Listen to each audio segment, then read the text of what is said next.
kasih atas kesempatannya. Perkenalkan, nama saya Triska Nanda Melasari dengan NIM 2017-210260. Di sini saya akan menjelaskan mengenai hubungan komunikasi dalam organisasi. Komunikasi organisasi merupakan bentuk pertukaran pesan antara unit-unit komunikasi yang berada dalam organisasi tertentu. Organisasi ialah sekelompok masyarakat yang saling bekerja sama untuk mencapai suatu tujuan tertentu. Komunikasi mempunyai dua fungsi penting dalam organisasi. Fungsi yang pertama yaitu komunikasi memungkinkan orang-orang untuk saling bertukar informasi.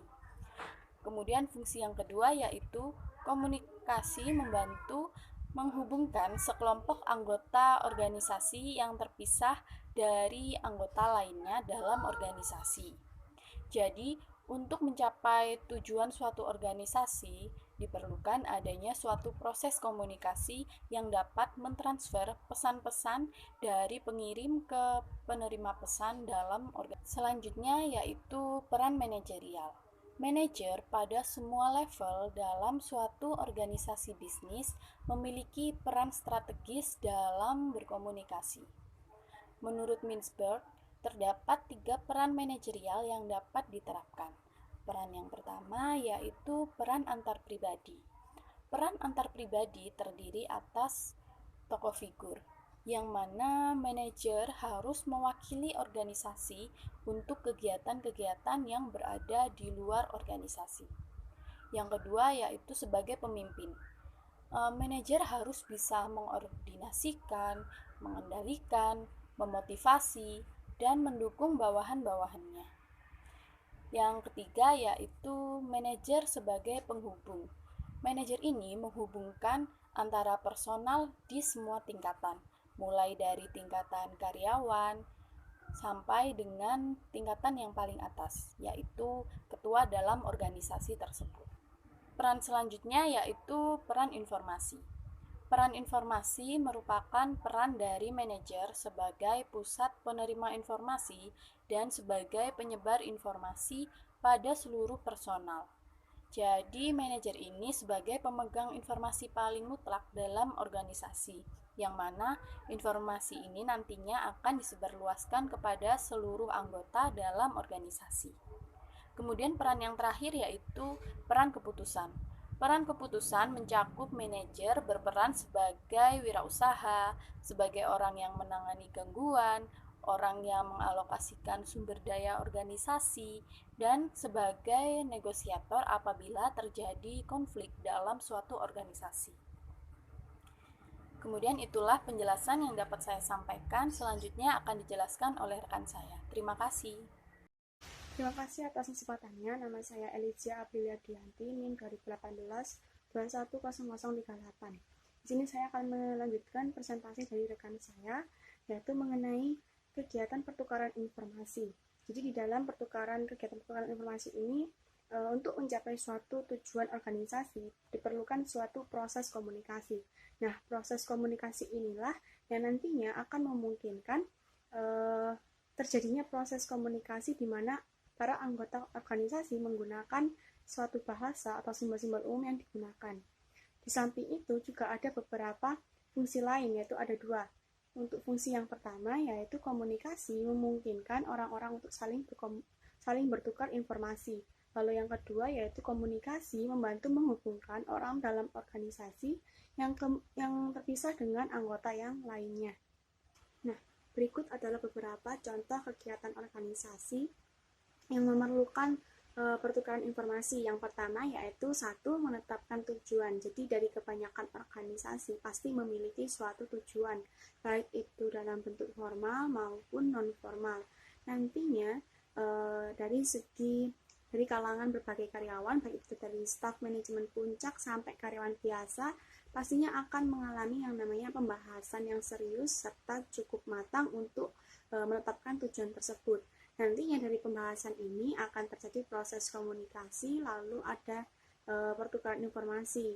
Biasanya tujuan organisasi ini memiliki arti seperti keuangan, mutu produk, penguasaan pasar, dan lain sebagainya.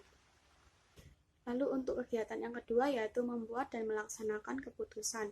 Jadi setelah membuat tujuan organisasi, maka untuk mencapainya, orang-orang dalam organisasi tersebut wajib atau harus membuat keputusan yang nantinya akan mendukung terlaksananya tujuan tersebut, kemudian harus menaati keputusan yang telah disepakati tadi. Untuk membuat keputusan, maka organisasi atau anggota dalam organisasi tersebut wajib mengumpulkan fakta-fakta untuk melakukan penilaian terhadap alternatif yang ada. Jadi dalam proses melakukan kegiatan ini nantinya akan memerlukan yang namanya banyak komunikasi serta pertukaran informasi. Lalu untuk kegiatan yang ketiga yaitu mengukur prestasi kerja. Setelah keputusan yang telah ditetapkan, maka organisasi perlu melakukan pengukuran kerja untuk mengetahui apakah hasil yang diharapkan telah tercapai. Biasanya pengukuran kerja yaitu mencakup faktor seperti biaya, produktivitas, penjualan, pangsa pasar, dan lain sebagainya. Lalu untuk kegiatan yang keempat ada merekrut dan mengembangkan staf. Suatu perusahaan yang ingin merekrut pekerja baru biasanya harus melakukan semacam pengumuman terbuka, kemudian mengecek resume atau berkas administrasi, melakukan wawancara, agar bisa menentukan orang atau calon pekerja yang cocok untuk posisi jabatan tertentu. Maka selanjutnya staf baru tersebut akan menjadi anggota staf yang mana saat menjadi anggota staf yang baru, maka dia memerlukan suatu feedback atau umpan balik atas apa yang telah dia kerjakan, seperti kita memberikan pengakuan atau memberikan tanggung jawab yang lebih tinggi agar dia lebih berkembang. Maka di dalam proses ini nantinya akan memerlukan lebih banyak proses komunikasi serta proses pertukaran informasi. Lalu untuk kegiatan yang kelima yaitu pelayanan pelanggan. Setiap organisasi ataupun perusahaan pastinya berhubungan dengan customer ataupun pelanggan menggunakan komunikasi baik itu formal maupun non formal. Biasanya perusahaan ini menggunakan seperti nota penjualan, brosur, iklan maupun semacam promosi lainnya supaya menarik atau merangsang pelanggan untuk membeli produk mereka. Maka begitulah proses komunikasi nantinya akan terjadi dan pertukaran informasi akan lebih sering terjadi. Lalu untuk kegiatan yang keenam yaitu negosiasi dengan pemasok. Untuk mendapatkan harga yang baik atau harga yang diinginkan, maka manajemen di suatu perusahaan perlu melakukan negosiasi yang baik pula kepada pemasok serta kepada kreditur sebagai pemberi pinjaman. Maka setelah mendapatkan bantuan dana, pihak manajemen perusahaan juga perlu secara rutin melaporkan perkembangan perusahaannya kepada pihak-pihak yang terkait. Jadi dari kegiatan awal negosiasi sampai laporan perkembangannya, maka tentu saja akan memerlukan proses komunikasi serta pertukaran informasi. Yang mana apabila kita menginginkan negosiasi yang memuaskan, kita juga memerlukan komunikasi yang baik pula. Lalu untuk kegiatan yang ketujuh yaitu memproduksi produk.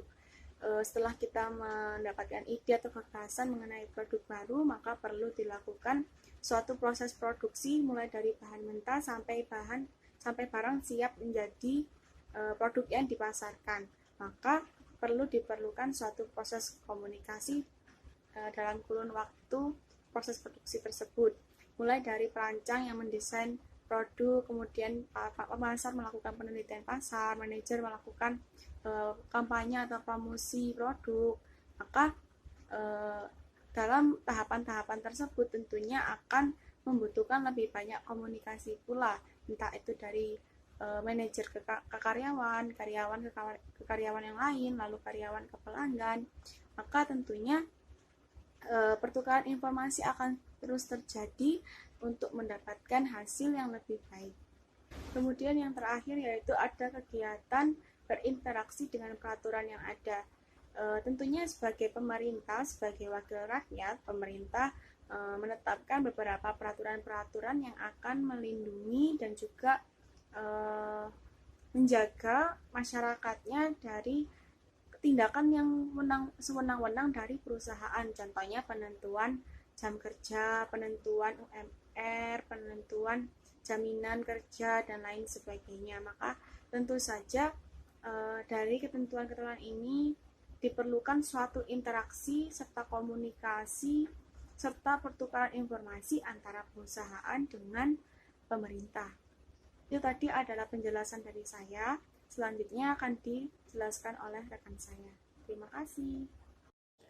Terima kasih atas kesempatannya. Nama saya Oktavianda Putri dengan NIM 2018-210244. Di sini saya akan melanjutkan presentasi dari rekan saya, yaitu mengenai pola komunikasi.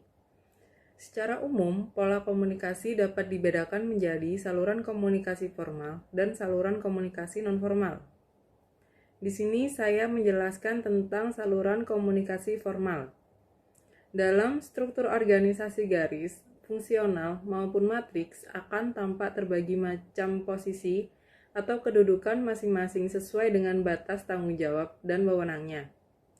Pola transformasi informasi dapat berbentuk komunikasi dari atas ke bawah, komunikasi dari bawah ke atas, komunikasi horizontal, dan komunikasi diagonal. Yang pertama ada komunikasi dari atas ke bawah. Secara sederhana, transformasi informasi dari manajer dalam semua level kebawahan merupakan komunikasi dari atas ke bawah, top-down atau downward communication. Menurut Katz dan Han, komunikasi ke bawah mempunyai 5 tujuan pokok, yaitu yang pertama, memberikan pengarahan atau instruksi kerja tertentu. Yang kedua, memberikan informasi mengapa suatu pekerjaan harus dilaksanakan. Yang ketiga, memberikan informasi tentang prosedur dan praktik organisasi. Yang keempat, memberikan umpan balik pelaksanaan kerja para karyawan. Dan yang kelima, menyajikan informasi mengenai aspek ideologi dalam membantu organisasi menanamkan pengertian tentang tujuan yang ingin dicapai. Selanjutnya yang kedua, ada komunikasi dari bawah ke atas. Dalam struktur organisasi, komunikasi dari bawah ke atas, bottom up atau upward communication, berarti alur pesan yang disampaikan berasal dari bawah atau karyawan menuju ke atas atau manajer. Pesan yang disampaikan mula-mula berasal dari para karyawan, yang selanjutnya disampaikan ke jalur yang lebih tinggi, yaitu ke bagian pabrik, ke manajer produksi, dan akhirnya ke manajer umum. Lalu yang ketiga ada komunikasi horizontal. Komunikasi horizontal atau sering disebut juga dengan istilah komunikasi literal atau lateral communication adalah komunikasi yang terjadi antara bagian-bagian yang memiliki posisi sejajar atau sederajat dalam suatu organisasi.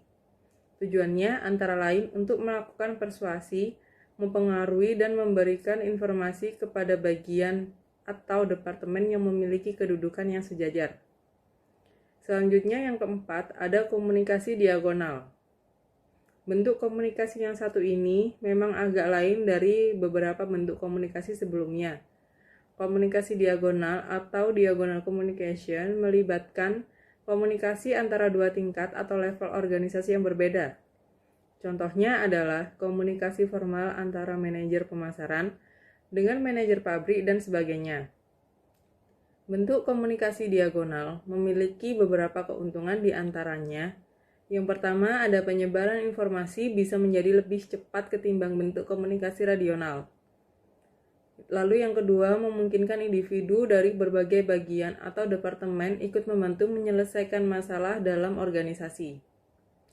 Dan yang terakhir, ada keterbatasan komunikasi formal.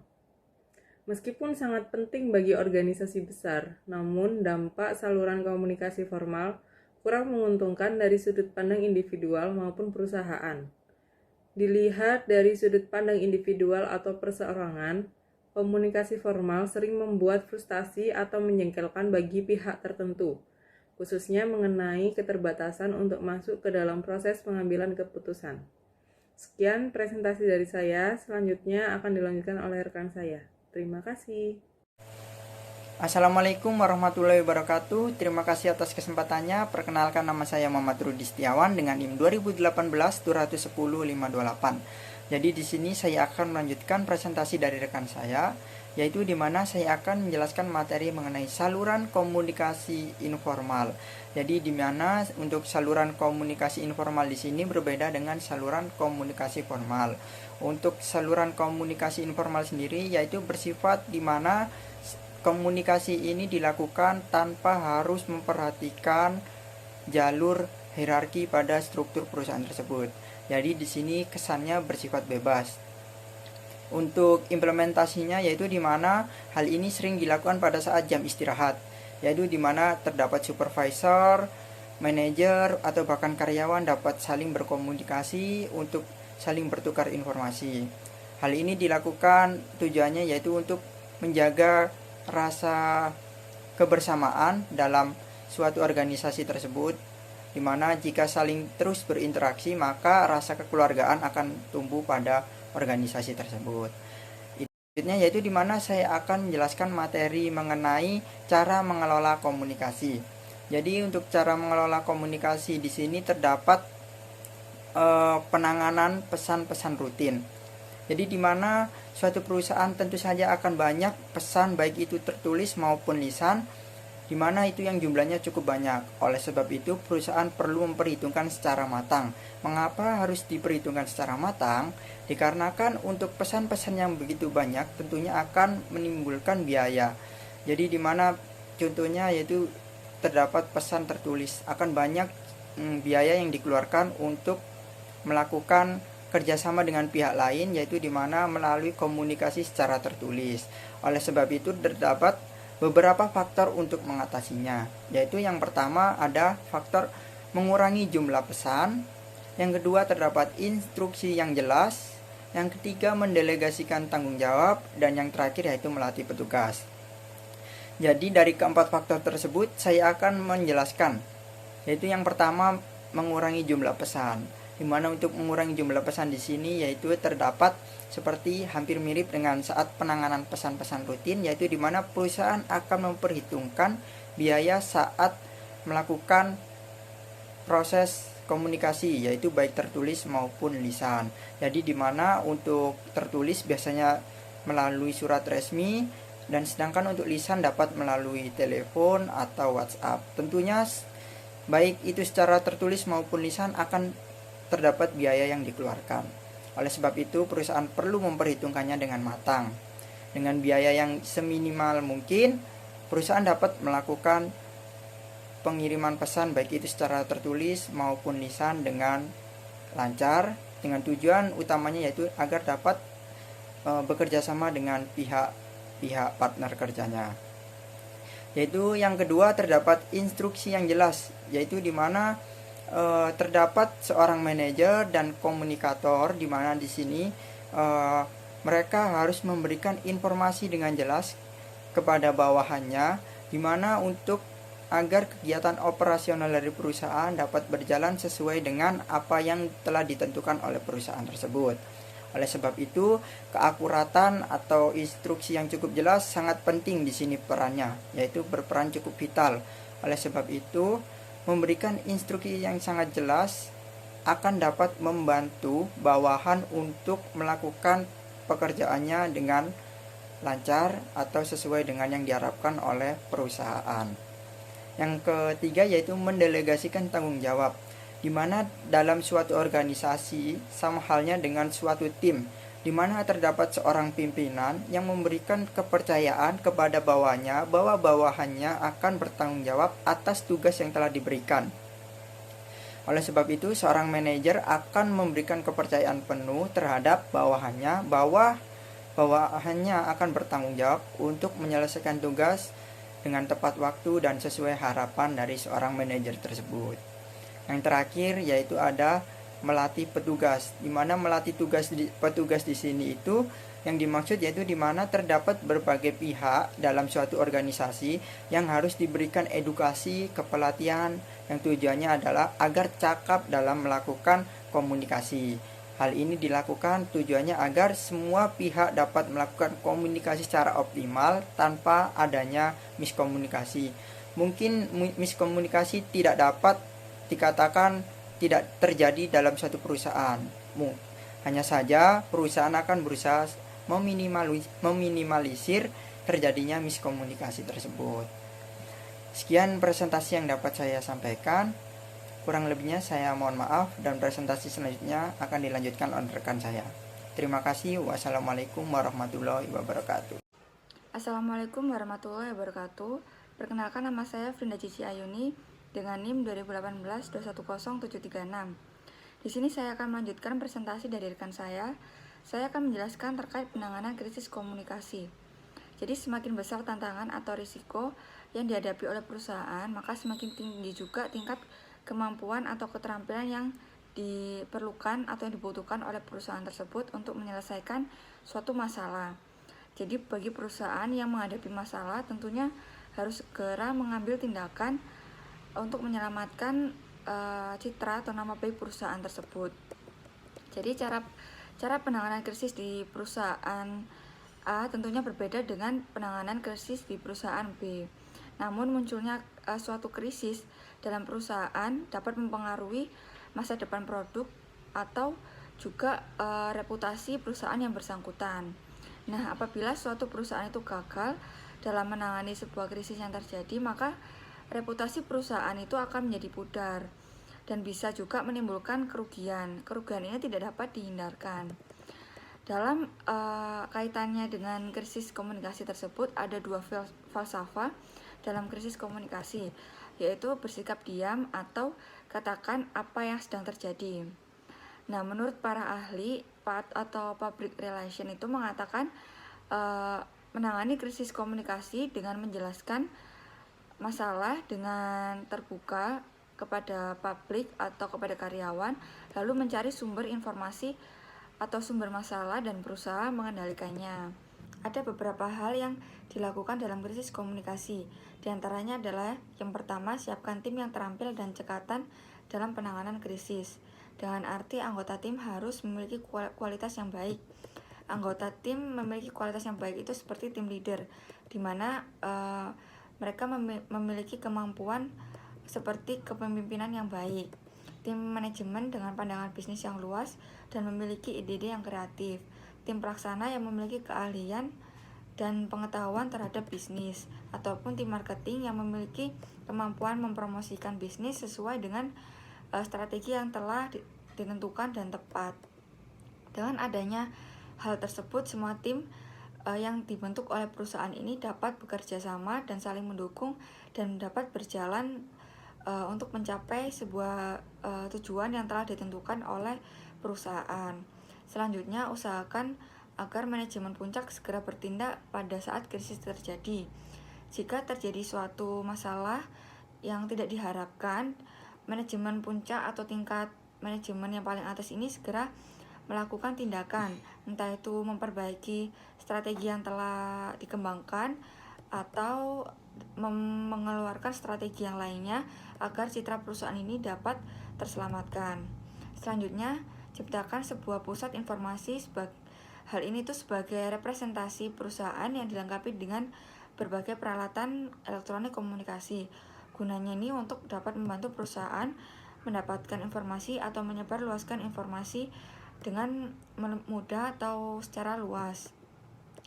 Kemudian, ceritakan suatu kejadian secara menyeluruh, yang berarti menceritakan secara jujur, terbuka, dan apa adanya, tanpa mengurangi atau menambah berita yang diserap. Dan segeralah meminta maaf jika berita yang disampaikan itu tidak sesuai. Kemudian, tunjukkan keseriusan perusahaan. Menunjukkan keseriusan ini bukan hanya melalui pernyataan atau kata-kata saja, tetapi dilakukan dengan tindakan yang nyata. Terima kasih. Sekian presentasi dari saya. Selanjutnya akan dilanjutkan oleh rekan saya. Assalamualaikum warahmatullahi wabarakatuh. Terima kasih atas kesempatannya. Nama saya Devi Arika Triandani dengan NIM 2018-210848. Di sini saya akan melanjutkan presentasi dari rekan saya, yaitu meningkatkan keterampilan komunikasi. Nah, sebagaimana yang kita ketahui, komunikasi merupakan suatu keterkaitan antara suatu individu dengan organisasi. Kemampuan kita untuk memahami apa yang sedang terjadi sangat tergantung pada kepekaan kita sebagai komunikator. Bila kita tahu dinamika komunikasi, kita dapat membaca secara akurat apa yang sedang terjadi dalam suatu organisasi. Nah, ada beberapa keterampilan khusus yang diperlukan dalam komunikasi bisnis. Yang pertama, dengan kita membaca, kita mendapatkan banyak pengetahuan yang sebelumnya kita tidak tahu menjadi tahu, dan dapat berguna dalam proses suatu komunikasi. Yang kedua, mendengar. Mendengar adalah merespon atau menerima bunyi secara disengaja. Memperhatikan dengan baik apa yang dikatakan oleh orang lain yang merupakan proses komunikasi dengan konsumen, karyawan, dan pemasok. Yang ketiga adalah berbicara. Berbicara adalah kemampuan mengucapkan bunyi-bunyi artikulasi atau kata-kata untuk mengekspresikan dan menyatakan serta menyampaikan pikiran, gagasan, dan perasaan. Dan berbicara merupakan proses komunikasi antara kita dan customer. Yang keempat ada wawancara. Wawancara adalah pertemuan dua orang atau lebih dengan maksud untuk menggali informasi baik berupa fakta atau pendapat seseorang untuk tujuan tertentu. Yang kelima ada berdiskusi dengan kelompok-kelompok kecil. Nah, berdiskusi adalah pertemuan beberapa orang untuk saling bertukar informasi, masukan, atau pertanyaan. Lalu yang keenam, ada presentasi. Presentasi adalah suatu cara di mana kita menjelaskan tujuan kita melalui suatu media yang tujuannya dapat dimengerti orang lain yang mendengarkannya, dan itu merupakan hal yang penting dalam komunikasi bisnis. Yang ketujuh, yang terakhir, ada menulis surat, memo, dan laporan yang berfungsi sebagai media komunikasi dalam bentuk tulisan yang dapat dipahami dan dimengerti orang lain untuk menyampaikan pesan atau penjelasan, dan merupakan hal yang penting untuk komunikasi bisnis. Terima kasih atas presentasinya. Selanjutnya saya kembalikan kepada moderator.